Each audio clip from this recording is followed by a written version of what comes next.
accept and dedicate these gifts in a spirit of grateful fellowship, and I thank you for all the ways in which you contribute to this community.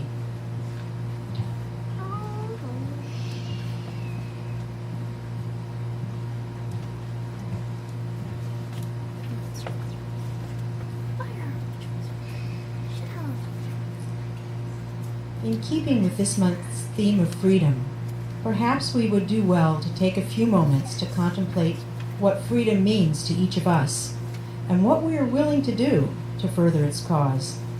In the words of Frederick Douglass, those who profess to favor freedom and yet deprecate agitation are people who want crops without plowing up the ground. This past Thursday, the editorial page of the Arizona Republic featured a column honoring the engaged citizen as the true hero of democracy. And I quote, "Freedom is like a muscle. If the body politic becomes a couch potato, liberty will atrophy. No number of soldiers could save it." I invite you now to stand as you're willing and able and join in singing hymn number 300 with heart and mind.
Today's speaker, Dr. Sue Sammarco, is an ordained pastor of the World Congregational Fellowship Church.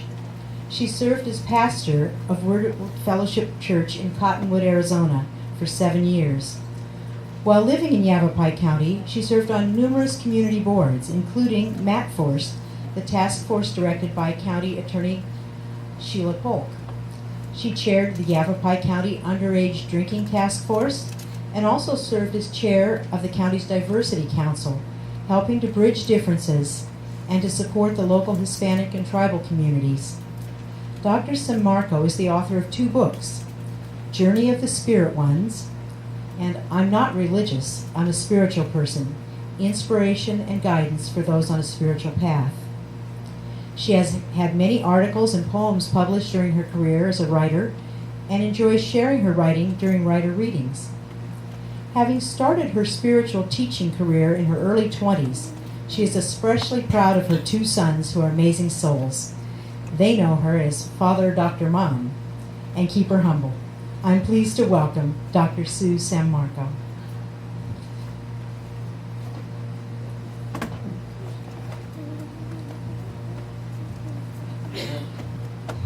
Good morning. Good morning. I'm really much more accustomed to walking on the floor and walking with people, so this is kind of an unusual experience for me to be here, but I know that we're doing taping and recording of this, so I want to thank those of you who came especially to hear me. I'm flattered and thrilled, and I look forward to speaking to you afterwards. I knew that we were going to have some new people here today who are not familiar with Unitarian Universalism who came to support me. So I just wanted to talk a little bit about the 7 principles of Unitarian Universalist congregations. And it was interesting that the children shared that today. So the principles I wanted to share is the inherent worth and dignity of every person, justice, equity, and compassion in human relations, acceptance of one another and encouragement to spiritual growth in our congregations, a free and responsible search for truth and meaning, the right of consciousness and the use of the democratic process within our organizations and in society at large, the goal of world community with peace, liberty, and justice for all, respect for the interdependent web of all existence of which we are a part. And I always think it's important for us to remember the base from which we operate, and you're going to hear themes of this in my talk today, and I wanted to make sure that I was able to tie that back to the UU principles. So my talk today is entitled Walking the Talk and Talking the Walk. And it's the time of year that we celebrate our independence as the early nation that we won our independence from Great Britain. And it was, of course, fought for during the Revolutionary War. And the roadmap for our country was written by people who held important principles, such as those of the Unitarian Universalist Church today, close to their hearts. So where are we as Americans today? This talk may seem like it's going to take a weird turn, but I will all bring it back at the end. So stay with me as I continue to talk on my topic. So recently I listened to a great book on CD. It's a book about fear written by Barry Glassner, and it's entitled The Culture of Fear, Why Americans Are Afraid of the Wrong Things. I knew it was going to be interesting when Michael Moore gave the foreword to the book. I respect Michael Moore's his style of book writing and movie making for its honesty and fearlessness in exposing things we suspect but we rarely find in other artists' work. This book is about the huge amount of fear we have in the United States, and the question is, why? Why? In what we say is the greatest country in the world at this point in time, why are Americans so fearful about absolutely everything? Well, according to the author, Americans are kept in a fearful frenzy all the time. Can you imagine Americans functioning if they live in a country, say like Afghanistan or Iraq or Palestine, where bombs are exploding every day? Do you think we'd even come out of our houses if we had that kind of violence that others experience around the world? We're supposed to be a faith-based society. We're ruled by laws that protect us, and we have large prisons that keep the bad people away so that we can walk around, go to work, shop, go out to eat, see movies. So why are we so fearful all the time as a society? If you've ever traveled abroad, say in Europe, do you remember seeing large groups of people who were strolling in the parks as family or lolling around enjoying their brews as I did in Germany? Did it seem to you that they were really relaxed, really enjoying the moment with friends and family? I would propose to you that we remain at high alert on purpose. We are manipulated by the media, intentionally to help the government keep us on alert, and to sell newspapers, TV news, radio news, magazines, and websites. Who had the most sensational stories today? How many times can any given network play a story over and over and over again ad nauseum, from every angle and from every point of view? We are a society driven by numbers and data and facts, aren't we? We've even gotten down to wanting just the facts in our news stories, no filter, no fillers, no depth, and no true analysis. We want to know the data and the statistics, and yet we've lost our critical thinking abilities. Do you know that with all the stories we hear about workplace violence, that you have only a 1 in 240,000 chance to be killed in your workplace, and that your workplace is even less dangerous if you have an administrative type of job? Of course, if you're a police officer or a fireman, those are higher numbers. But still, the average number is 1 in 240,000 person on an average will be killed in their workplace. And your chances of being killed by a stranger or a coworker at work are even less. The greatest threat at work is a relationship gone sour. Why is this important? Well, what did Jesus teach? He taught us to be in this world, but not of this world. So I'm going to play the game of what would Jesus do? I don't think he would own a TV or subscribe to a newspaper or listen to the radio, choosing instead to pop in a book or a CD, listening to what he chose to listen to. At least what I'm going to tell you, that's what I want you to do today.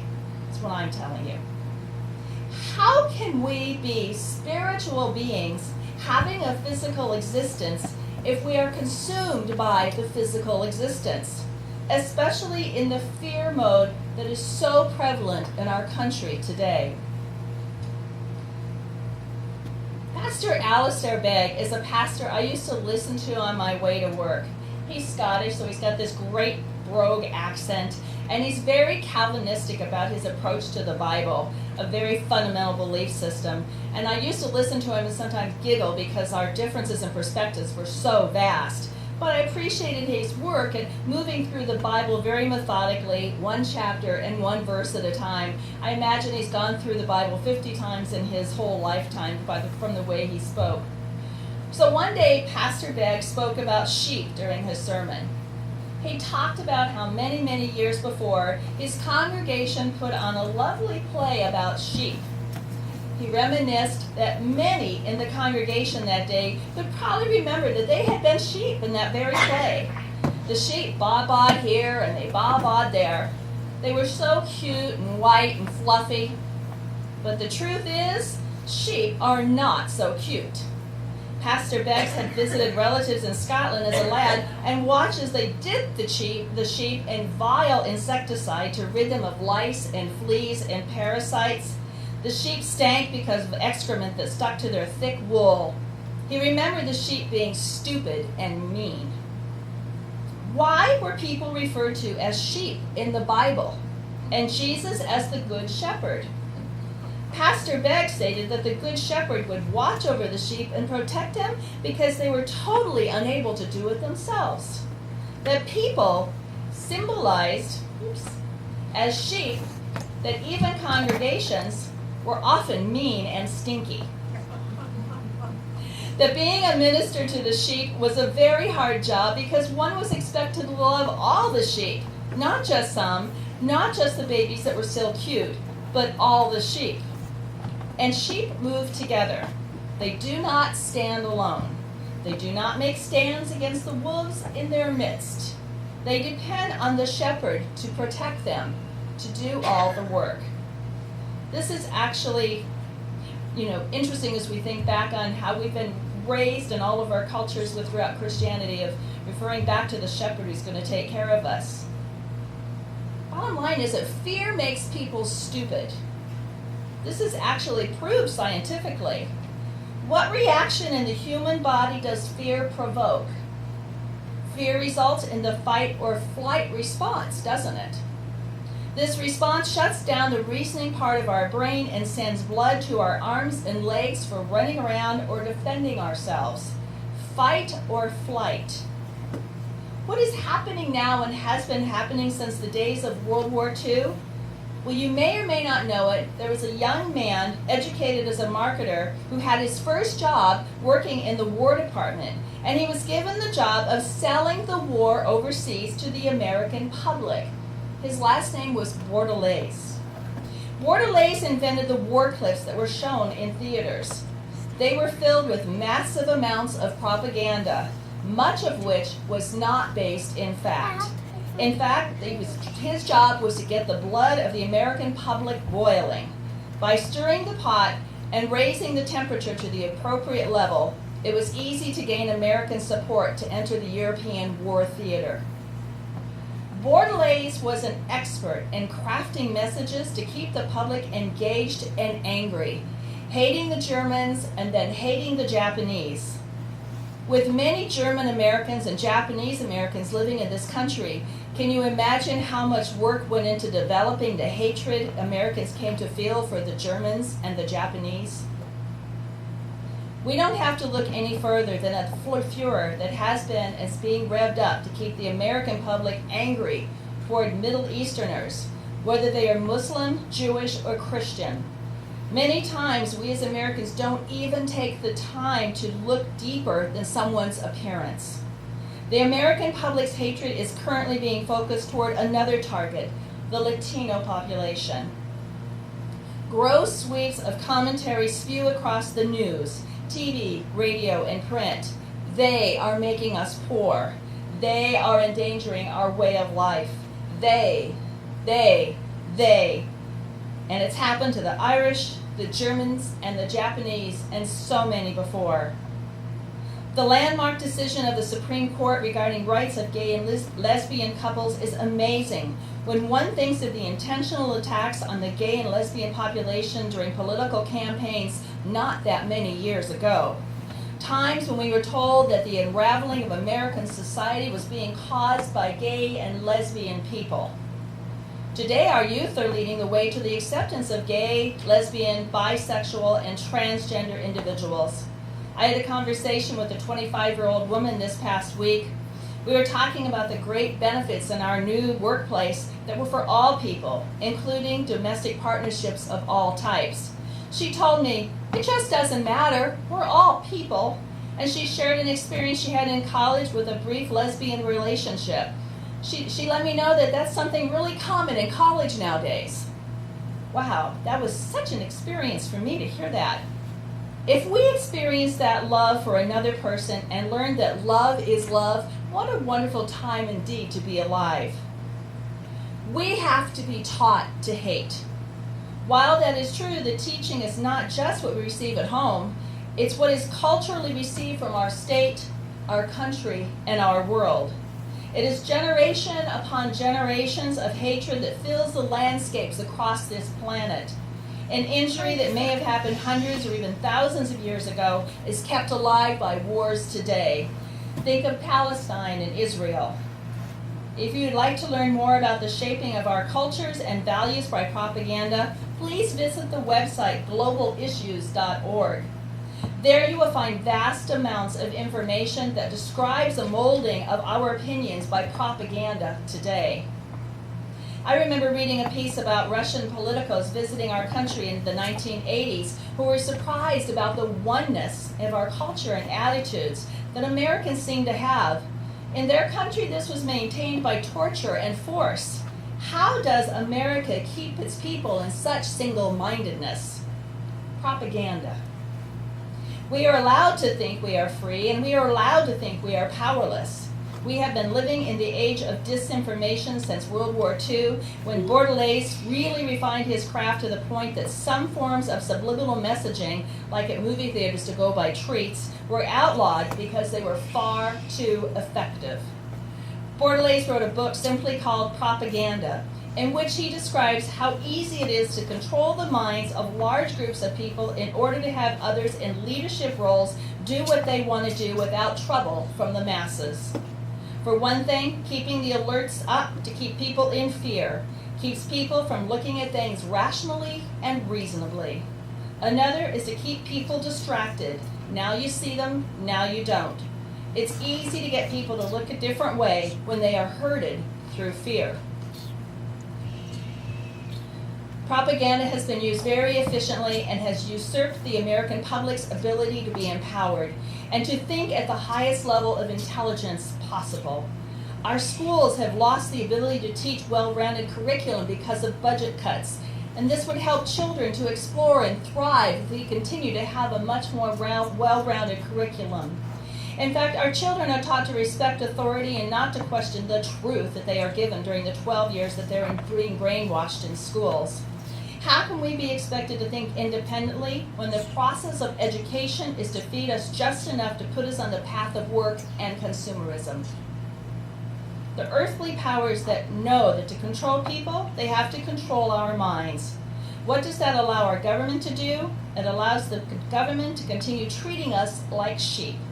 Sheep that can be herded this way and that, to move behind this initiative or that, to deliver more statistics to the eager media who is ready to pitch us to us And once again, we behave in the manner expected by our government. We know that we own our own creative ability and that our minds are free to create whatever they want to experience. It is our time to watch the world events as a movie before our eyes, not participate in the fear-mongering that takes place in our world. We can choose peace in our hearts, our minds, and our spirits. What if we just said no? What if we just turned it off?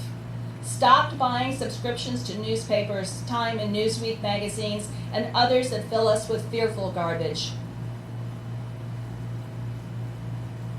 What if we stopped listening to even seemingly benign stations like NPR that is still insidious in getting its negative stories into our subconscious? What if we just said no? Do you really need to know everything that the media is trying to tell you? Do you really need to know how many were killed in the wars today, or who was killed in a car accident or break-ins? How will this improve your life? When you're watching the news or reading the news or seeing other things come across, how is it improving your life to know this? What can you do with the time you will have if you just turn the junk off? You can write a friend. You can read a book or listen to a book or music. You can pop in a movie that'll make you feel good. If you had more time in your life, what would you do with it?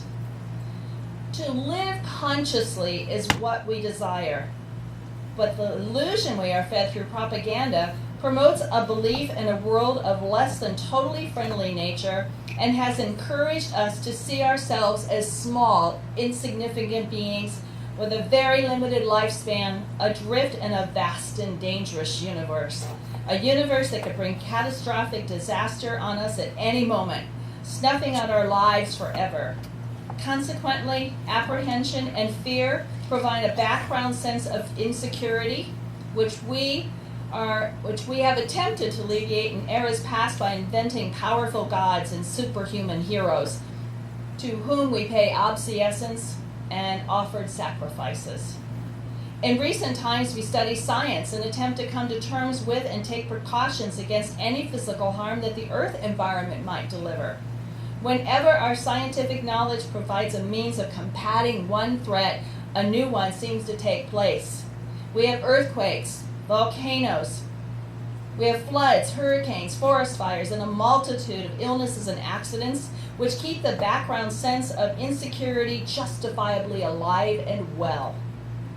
I believe that a divine spark burns eternally within each of us that has kept us from accepting and maintaining a sense of utter hopelessness in this world. We seem to face impossible odds against our existence and survival on Earth, but we have this inextinguishable spark of hope that's placed within each of us for our safety and our protection, so that we will not fall asleep in despair from all of that which we might refuse to awaken to. While we have hope, we continue to seek out resolutions to humanity's problems, and therefore we keep our minds open enough to let the divine love field flow through us, keeping our personal spark constantly burning. Walking your talk. We are glorious beings here for an earthly experience. Make choices that help you to remember who you really are. That's what our freedom is about. Don't live your life according to the rules of others. Take your life, your path into your own hands. Talk your walk. Think about this talk today and talk to other people. We can make a difference. People need to think about the amount of fear that they let into their lives and that they're allowing other people to determine how they and all of us should conduct our lives. I'm going to give you a new meaning for the word fear. That is, forgetting everything is all right. Forgetting that everything is all right. This reframing of the word fear helps us to engage a belief in a supportive universe where everything is unfolding exactly as it should. We have the power to make the choice choose to live fully. And I'd like to share a poem that I wrote for and performed for the International Day of Peace celebration in Sedona in 2007. It's entitled, I Can Choose. I can choose. As I travel through a dip in the road in the early morning hours from my house on the way to work, I pass through a dip in the road where I hit a frequency on my radio that picks up both the fundamental preacher and the ancient songs of the Navajos. Stopping at that very point, I can choose. Both alternate in a mystical dance, one playing a few seconds and the other slipping in a few words. Wisdom, I suppose, for a modern time, mingling with echoes from an era long ago. I feel as though I am caught between planes of existence, dimensions from which I can choose. Each morning, Spirit reminds me that I can choose to give myself over to the words of the modern world or choose the sacred, symbolized by the chants of the native peoples. Every day, I can choose. And life gives us choices. Do we tune into fear, channels of war and hatred, of intolerance, media hype keeping us afraid, or do we tune into channels of love, support, nurturing, kindness? I can choose. So I choose to turn off the news, walk by the stands of papers with headlines blaring at me, calling me to drop in coins. I choose to pop in my music or my books, selecting what I allow into my mind. I choose what I dial in. I choose, and I choose peace. Thank you.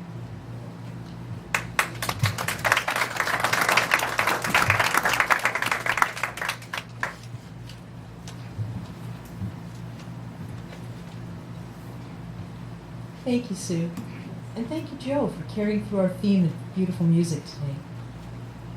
Our closing hymn, God Bless America by Irving Berlin, was penned in 1938 when Europe was on the eve of war. I will read the opening lines that are rarely heard, and then we can all stand and join in the singing. While the storm clouds gather far across the sea, let us swear allegiance to a land that's free.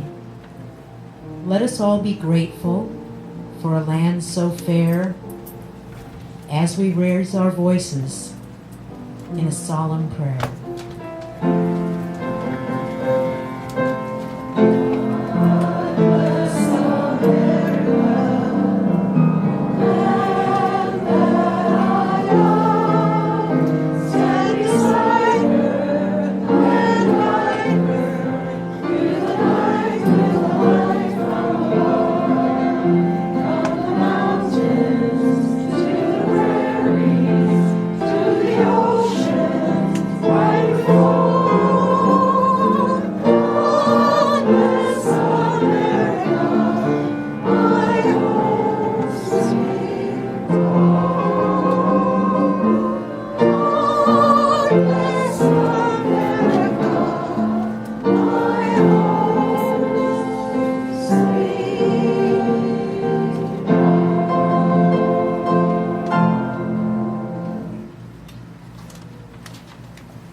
Please join me in reading West Valley UU's church mission statement. It's in your order of service. We agree to provide a safe place to celebrate diversity, draw inspiration for living better lives, foster social and environmental justice, and compassionately support each other in our spiritual searches. I chose some closing words by Laura Bellamy. If here you have found freedom, take it with you into the world. If you have found comfort, share it with others. If you have dreamed dreams, help one another that they may become true.